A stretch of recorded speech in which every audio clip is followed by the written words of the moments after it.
ಅಲ್ಲ, ಇದಕ್ಕೆ ಆನ್ಸರ್ ನಿನ್ನೆನೆ ನಾನು ಕೊಟ್ಟಿದ್ದೆ. ಭೇಟಿ ಮಾಡೋಕೆ ನನಗೇನು ಆಕ್ಷೇಪ ಇಲ್ಲ. ನಾನು ಹೇಳಿದೆ, ಇದು ಅಂಬರೀಷ್ ಅವರ ಮನೆ, ಇದು ಎಲ್ಲರಿಗೂ ಓಪನ್ ಹೌಸೇ. ಇದು ಯಾರು ಬೇಕಾದರೂ ಇಲ್ಲಿ ಬಂದು ಭೇಟಿ ಆಗ್ಬೋದು, ಮಾತಾಡ್ಬೋದು. ಅದರಲ್ಲೇನು ಆಕ್ಷೇಪ ಏನಿಲ್ಲ.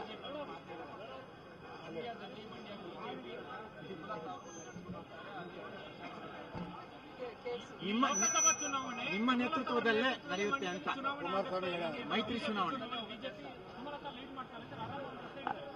ಯಾವತ್ತು ಓಕೆ, ನಾನು ಇನ್ನೂ ಅವ್ರನ್ನ ಅಂದರೆ ಈ ಒಂದು ವಾರದಲ್ಲಿ ಮಾತುಕತೆ ಏನೂ ಆಗಿಲ್ಲ ನಂದು ಪಕ್ಷದ ಲೀಡರ್ಸ್ ಜೊತೆಯಲ್ಲಿ. ಖಂಡಿತ ಇವತ್ತಿನ ಈ ಸಭೆಯ ಒಂದು ಎಸೆನ್ಸು ನಾನು ಅವ್ರಿಗೆ ಹೇಳ್ತೀನಿ, ಈ ರೀತಿ ಆಗಿದೆ, ಈ ರೀತಿ ಅಭಿಪ್ರಾಯ ನನಗೆ ಬಂದಿದೆ, ಇದಕ್ಕೆ ನೀವೇನು ಉತ್ತರ ಕೊಡ್ತೀರಾ ಅಂತ ನಾನು ಕೇಳ್ತೀನಿ. ಇವತ್ತು ಮಳವಳ್ಳಿನಲ್ಲಿ ನರೇಂದ್ರ ಸ್ವಾಮಿ ಅವರು ಕಳೆದ ಬಾರಿ ನಾವು ಸಪೋರ್ಟ್ ಕೊಟ್ಟಿದ್ದೀವಿ, ಈ ಬಾರಿ ನೀವು ತಟಸ್ಥರಾಗಿ ಪರೋಕ್ಷವಾಗಿ ನಿಮಗೆ ಕಾಂಗ್ರೆಸ್ ಬೆಂಬಲ ಕೊಡಿ, ತಟಸ್ಥವಾಗಿರಿ, ಜೆಡಿಎಸ್ ಬೆಂಬಲ ಕೊಡಬೇಡಿ ಅನ್ನೋ ಅರ್ಥದಲ್ಲಿ.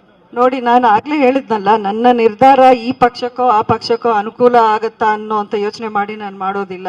ನನ್ನ ಜನ ಇದ್ದಾರೆ, ನನ್ನನ್ನು ನಂಬ್ಕೊಂಡಿರೋ ಜನತೆ ಅಲ್ಲಿದೆ, ನನಗೆ ಆಶೀರ್ವಾದ ಮಾಡಿರುವಂಥ ನನ್ನ ಅಂಬರೀಷ್ ಅವರ ಅಭಿಮಾನಿಗಳು ಮಂಡ್ಯ ಜಿಲ್ಲೆ ಉದ್ದಕ್ಕೂ ಇದ್ದಾರೆ. ಅವರನ್ನ ನಾನು ದೃಷ್ಟಿಯಲ್ಲಿ ಇಟ್ಕೊಂಡು ನಾನು ಏನೇ ನಿರ್ಧಾರ ತಗೊಳ್ತೀನಿ.